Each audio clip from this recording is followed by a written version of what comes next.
So arms in a V, give themselves a nice big hug.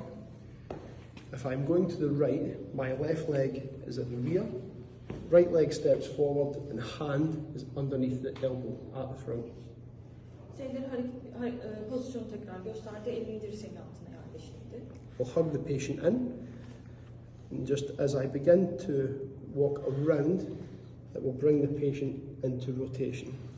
Rotasyon için ileriye bir adım alıp, If I want to reinforce, I can bring this hand on, tuck it in, and then we can come a little bit further round into rotation with my right foot and my right toe pointing the direction that I'm moving in. sağ ayağı hareket ettiği yönü gösterirken desteklemek için eliyle de, yani arttırmak için elini de kullanıyor. And as we come into side bending, we're going to stay tall and just dip down, and our armpit is going to press down on the patient's shoulder and take them into lateral flexion.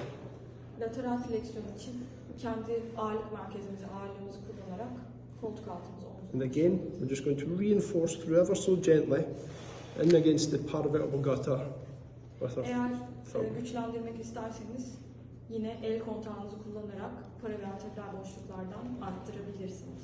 And from there, we can change our stance and work through into a little bit of extension.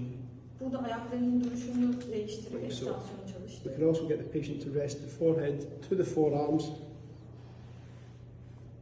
and work through extension.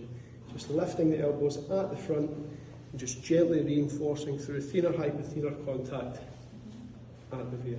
En köküyle yaptığı temasla güçlendirerek gene akışkan ve nazik bir hareket. Nice little seated one. Lateral flexion, rotation, extension. And a little bit of flexion if you want. 3 tane hareketimiz var. Lateral fleksiyon, rotasyon, ekstansyon.